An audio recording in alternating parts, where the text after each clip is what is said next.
تیری میری نسبت ایسے ہے جیسے موسیٰ کی ہارون علیہ السلام۔ اب لوگوں نے اس سے استدلال کیا، رافضیوں کے اپنے استدلال ہے، ان کے استدلال اپنا انداز ہے، اہل سنت کا اپنا۔ وہ کہتے ہیں جب موسیٰ گئے تو پیچھے ہارون تھے، جب رسول اللہ گئے تو پیچھے پھر علی کو ہونا چاہیے تھا، نائب خلیفہ امام۔ دلیل ہے کہ علی حضور کے بعد خلیفہ بلا فاصل ہے۔ ہم کہتے ہیں جس حدیث سے آپ نے استدلال کی ہے جو ہارون علیہ السلام کی نسبت موسیٰ سے ہے، اب دونوں میں سے پہلے فوت کون ہوا، موسیٰ یا ہارون؟ اگر تو موسیٰ علیہ السلام کی وفات کے بعد ہارون نائب بنا ہو تو پھر تو یہ دلیل بنتی ہے۔ اگر دلیل ہے موسیٰ فوت بعد میں ہوئے، ہارون فوت پہلے ہوئے، تو بعد موت کے یہ نسبت، یہ قیاس، یہ تعویل جو تم نے کی ہے یہ عقل نقل کے خلاف ہے، اس لیے کہ موسیٰ علیہ السلام بعد میں فوت ہوئے اور ہارون علیہ السلام پہلے۔ اس سے صرف فضیلت ثابت ہوتی ہے سیدنا شیر خدا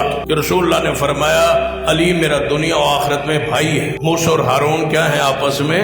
بھائی۔